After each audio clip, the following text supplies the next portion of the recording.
And hello, friends, and welcome to another episode of Chapters here on Armstrong Television. Chapters is the show that profiles authors, editors, and publishers in West Virginia, Ohio, and Kentucky. I'm Eliot Parker, and it's great to have you with us. We are pleased to be joined today by Kentucky writer Elizabeth Booth Marshall. She's here to talk to us about her new book, Yesterdays Are Forever.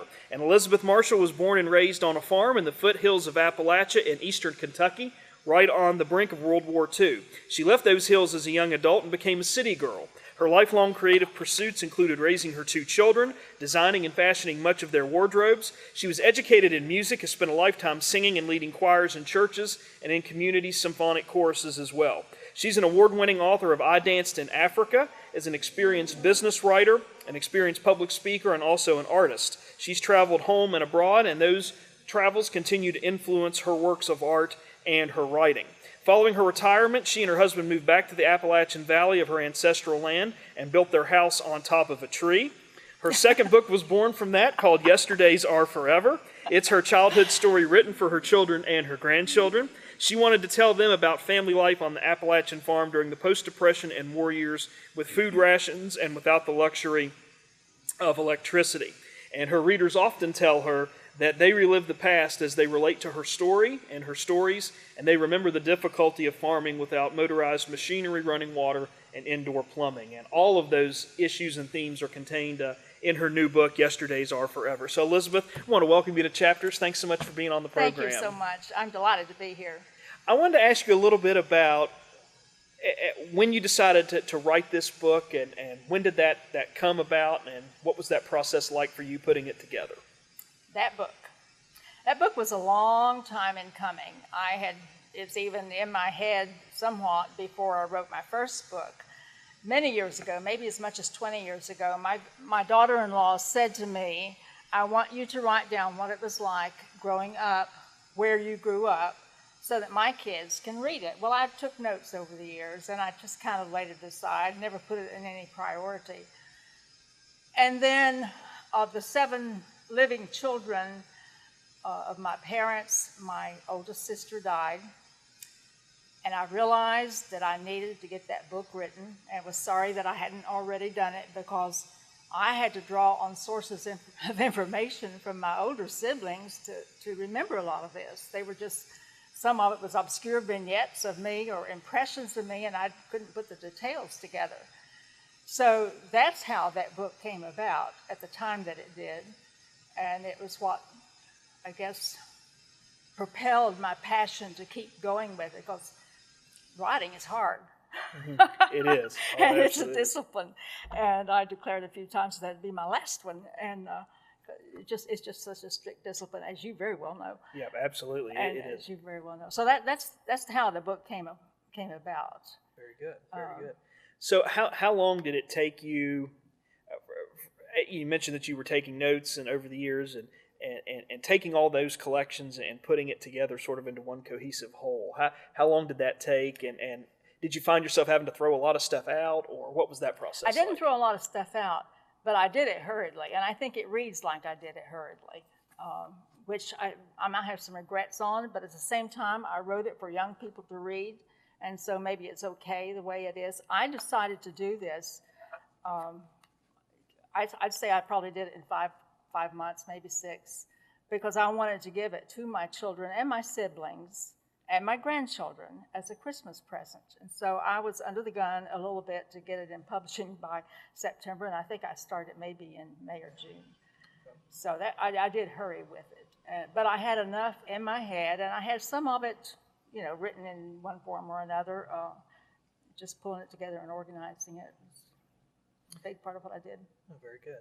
I know that so much of what we see in your story takes place sort of in that post-Depression, the end of the 30s as we go into the 40s and World War II comes about. Can you give us a snapshot of what life was like for you and a lot of people that you knew during this period? What was just sort of day-to-day life like during that time period? The first word that comes to my mind is work. And that I think probably would be the last word too if I had to finish it there. We got up, every one of us in the family, from the time we were beyond toddler age, with a chore or chores to do, every one of us living at home. As you know, and everybody knows that's lived on a farm, there are certain things on that farm that has to be done every day, and usually by the clock, pretty much every day, or animals get disgruntled and, and things happen, undesirable things happen. I had two older siblings living at home during the period of time that I write about, which is really just about the first 10 years of my life. I overlap it a little bit to finish it, but basically the stories take place within my first 10 years. And so while I had younger siblings come along, they weren't really in what we were doing here. I had chores, and I always got the crummiest chores, which I write about in there, and I'm not going to talk about here. I'm not going to talk about those here. You can read it. And I got fun chores, looking back on them. I didn't think they were fun at the time. Mother and Dad would get up. Mother ate a full breakfast with sausage or bacon or ham and gravy and biscuits and eggs and oatmeal and maybe fried apples in the summertime. And we started our day with a hearty breakfast. They went to milk the cows and do whatever they had to do. My chores were certain little jobs inside the house of cleaning up for things that had transpired during the night.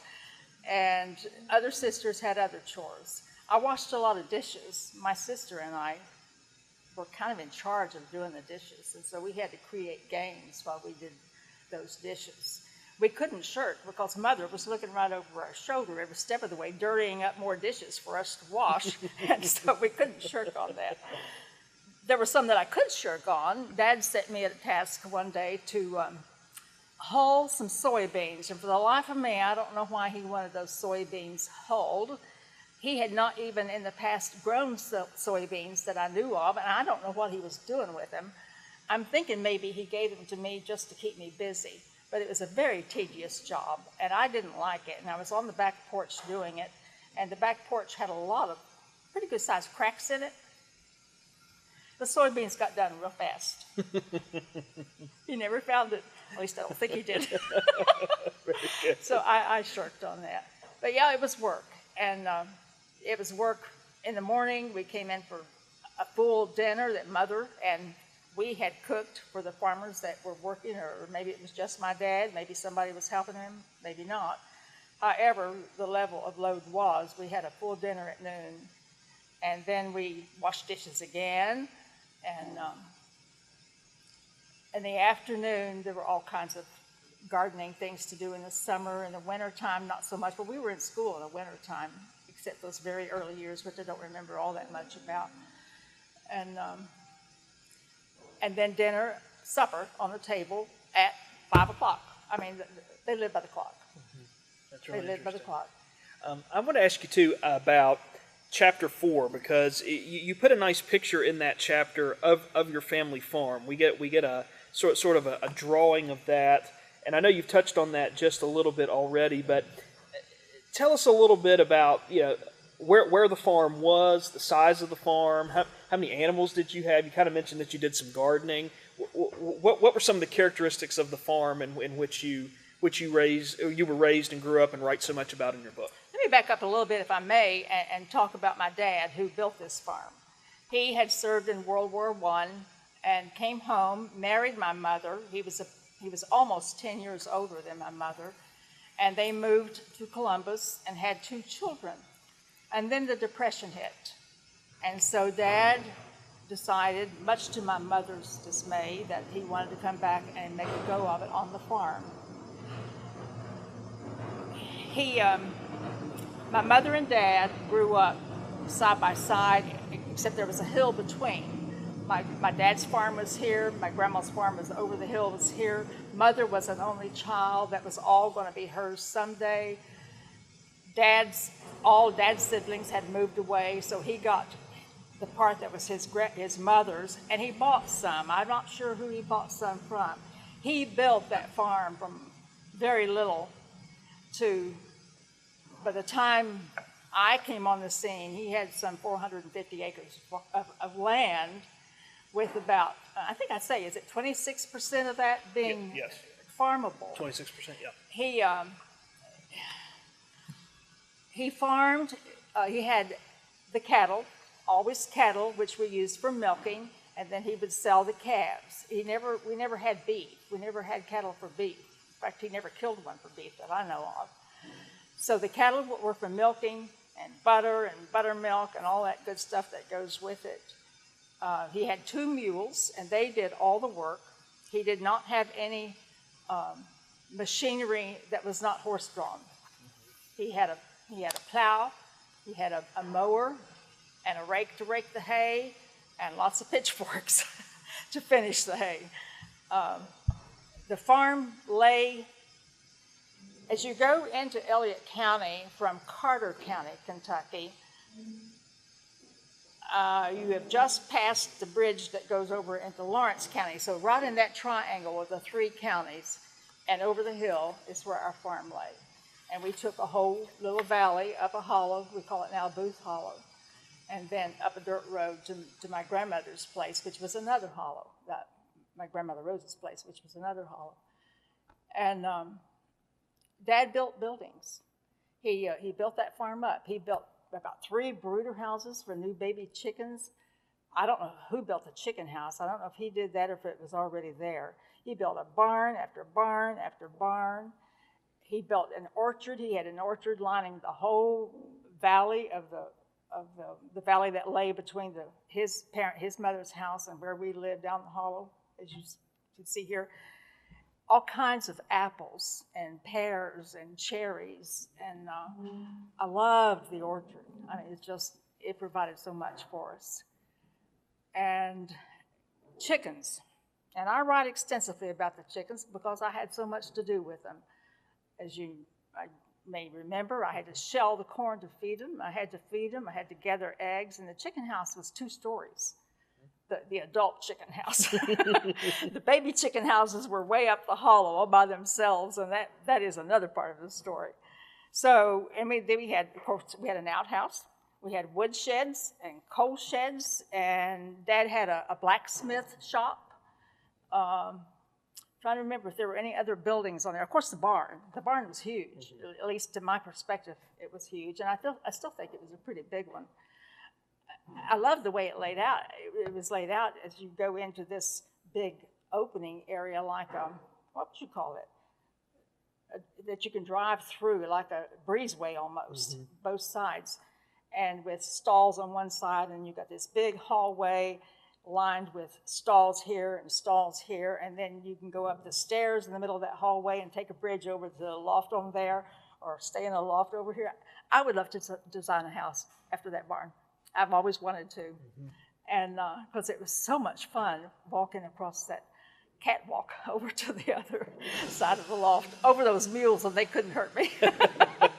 And you know, that's one thing I really liked about your book, Elizabeth, is that when I'm reading these descriptions and the stories, and I love the story about the chicken house.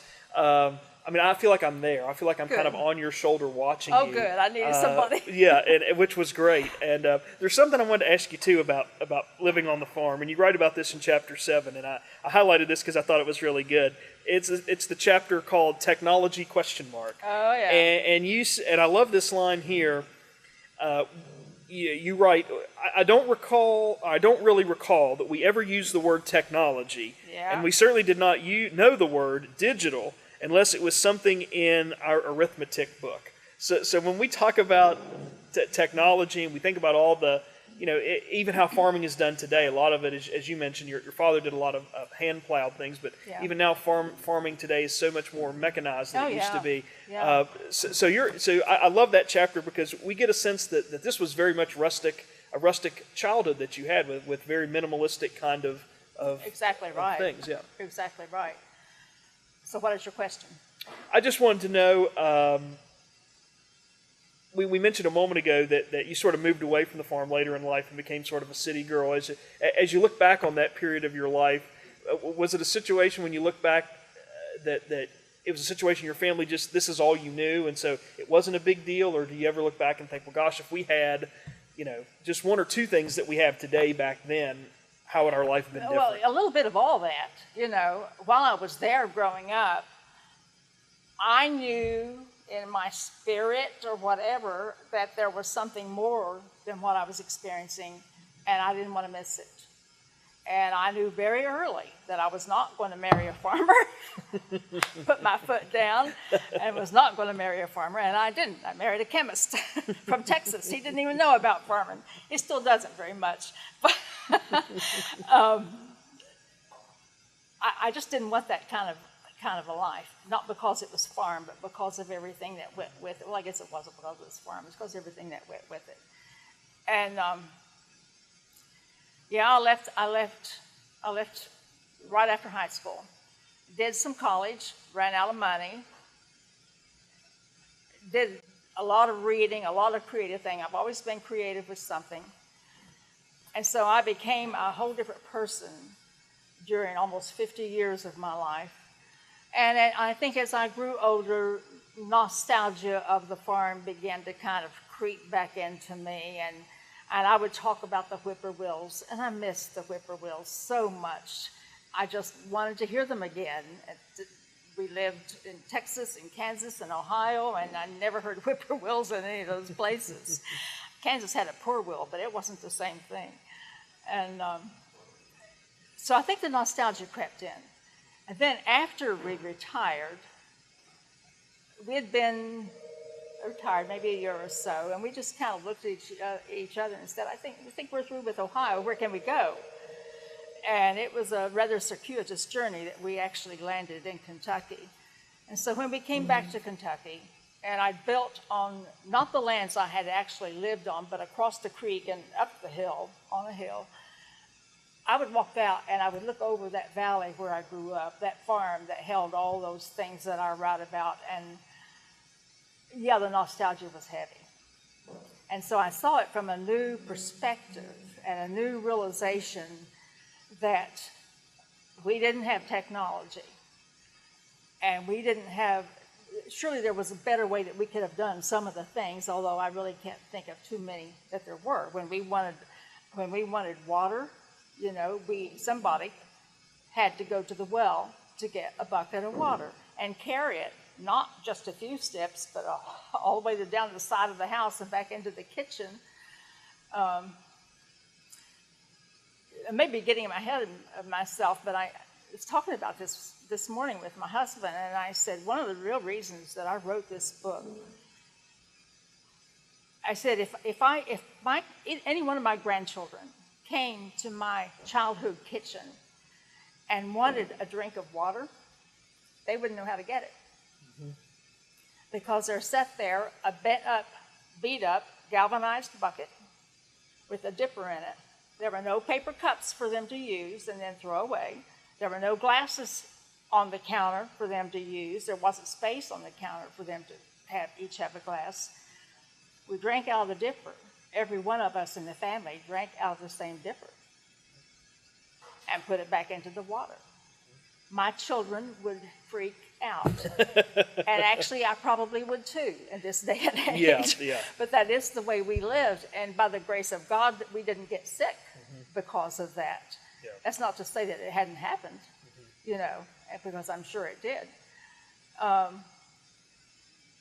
technology today has changed the way of life for my children, for my grandchildren, and I would just like for them to be able to experience some of those things that I believe developed me as a person and contributed to my sense of self-worth, my moral values, and a whole lot to my dreams. Yeah, and you kind of touched on my next question, which was you know, sort of on the flip side of that previous question. What do you think we miss today? Because we have technology, and I don't want to use the word pampered, but we are in many ways. Technology has spoiled and pampered us in so many ways. What do you think we as Appalachians in this region, but maybe bigger picture, what are we missing out on? Because we have all these comforts, and we don't have enough. As time goes on, we don't have enough people who remember those days, and technology has changed the way we live, changes the way we communicate. What are we missing out on, do you think, from that period? I think of a real thing in that, excuse me. we worked hard from sun up to sundown. All of us on the farm did. I mean, not 100% of the time, but 99% of the time, because there was work to do. But after supper, the family came together. In the summertime, we were on the porch. We were listening to whippoorwills. We were hearing Dad tell stories of his growing up years. Mostly he told stories on his brothers, and it turned out to be him. And we shared their childhood stories. And then we would laugh, and that's just the way it was. In the summer, nobody had a cell phone to go to. Nobody had a telephone to go to. No TVs, didn't have a TV all the time I was living at home. And in the wintertime, we gathered together in the living room. And one of my very fondest memories of that period of time is that we sang together. There were some old hymn books with shape notes there. And we'd pull those down, and we sang. And I wouldn't trade that for anything. Yeah. And my family is a musical family for all across the board pretty much. And we'll get together and sing. But I guarantee you, somebody's over there doing this. Yeah. So even though we have, in one way, we have all this technology, Facebook and Twitter and texting to keep in contact, it seems like in some ways we're still apart, because you can be in the same room with somebody and totally not engaged. Totally not engaged. And we were engaged. We also played games. We played Chinese checkers and rook, and we played a lot of games. And I was glad when I was old enough to play a game and somebody would play with me. I remember that, being able to actually play a game. And mine was Chinese checkers. It's still one of mine, but I can't get my kids to play with me anymore. But I miss that kind of quality time together. Yeah. It really puts your sense of identity, instills that into people, I think. And I think our kids today are missing something. I guess they have times together, but it's different. Yeah. I don't know how bonding it is, unless they go on an adventure. But that's what I cherish most. And I talk a lot about our singing because it was just so much fun. I also wanted to ask you, Elizabeth, about the great pictures that are in your book. I love the pictures, like on page 92 of your mother, of Jean, Lucille, and you in front of the well. You talked about the well a moment ago, and having to go get that water if somebody wanted some, and having the dipper on the counter. But I love the pictures of your family and the people that you write about. Were those pictures that you had already, and how did you decide which ones to put in the book and maybe which ones to leave out? That's a hard question. I had most of them, had some of them. I have two siblings that live not far from me, still on the homelands, and so I kind of scrounged through their, I don't think it's a word, kind of their pictures and stole a few of them, and they let me have them. And then my mother, our parents had passed away, of course, and we had all those pictures, and so that's where they really came from. I tried to put stories of each of us as it progressed, and there were some that I just wanted in there, like the sleigh ride, with my grandpa that broke down, and we had to walk home. It wasn't really hard. I had more pictures, but I felt like I had enough in there. And so I was glad to be able to include those. This was drawn by my son. The picture of the house itself is a pen drawing by my son. Nice. And so I just wanted to put that. But that is the log house that I was born in, and or at least the image of it. Very nice, very nice, and I love it. I love the color and the mountains in the background and everything. It's a very nice cover, very attractive and very eye-catching color. I tell you, those hills are alive. I love those hills. I lived, as I said, in other states that didn't have hills where we were, and lived on the coast and lived in Ohio for about the last 30 years, and I never got over the hills. I mean, you just don't get those out of your system. Yeah. And now we live there because we live so high up on the hill. We see, after a rain like this, all these mists coming up. There's not a prettier sight anywhere than that. That's exactly right. It's very true. So, Elizabeth, in our final moments with you here today, if someone would like to get in contact with you to talk to you about your writing or to talk to you about your new book, Yesterdays Are Forever, where can, first of all, how can they get in contact with you, and where can they get copies of your book? My email is somewhere. It's on Amazon. It's on Jesse Stewart Bookstore. And I have a few copies myself, and I can give my email if you want that. Yeah, go ahead. ebm39@mrtc.com. Very good. EBM, Elizabeth Booth Marshall, 39. I won't tell you what that means. So, some secrets you can keep. That's right, I'll keep that one.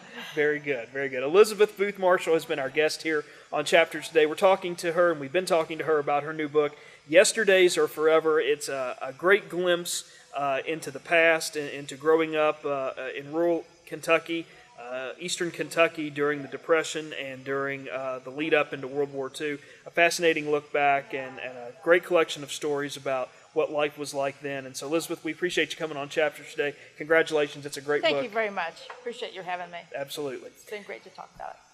And we also want to take a moment to say thanks to Chris Dargish and the staff and management of Empire Books and News for providing our on-site support and assistance today. We encourage you to come down to Empire Books and News and pick up a copy of Elizabeth's book. And also many of the other authors, editors, and publishers you've seen interviewed on the program have their books for sale right here at Empire Books and News. So we encourage you to come down to Pullman Square in downtown Huntington and check out any and all the selection of books that they have for you for whatever reading taste you might need satisfied. That's available to you right here at Empire Books and News. And if you'd like to reach out to the program with a question, comment, or suggestion, we've made that possible to you through a variety of social media platforms. The first way you can get in contact with us is through our email address, and that link is right here at the bottom of the screen. Please let us know your name and where you're writing from as you send that correspondence in so that we can keep track of that. Also, if you like to watch programs on YouTube, we've made it possible for you to check out the Chapters programs through the YouTube channel, through Armstrong's One Wire page. That address is right here at the bottom of the screen, youtube.com/Armstrong One Wire. From there, click on the Chapters tab, and you can look at over 3+ years of author, publisher, and editor interviews, all archived for you right there on that page. And we appreciate Armstrong Television providing us our own Chapters tab there through their Armstrong One Wire page. And if you like to be on Facebook, we've made it possible for you to stay in contact with the program through Facebook. All you need to do is go to facebook.com/Chapters TV Show, or just go to the search bar in Facebook and type in Chapters TV Show. And from there, we have more of our recent author, editor, and publisher interviews archived for you there. You can interact with viewers of the program and use all the Facebook features to comment and share that programming on your page or with other folks through Facebook. So whatever social media platform you like, we've made it possible for you to comment and stay in contact with the program, and we know many of you have taken advantage of that, and we appreciate that very much. So please keep that feedback and those comments coming. And that's going to do it for us this time on Chapters, but please come again next time. And in the meantime, stay tuned to this station for news and views that impact you and your community.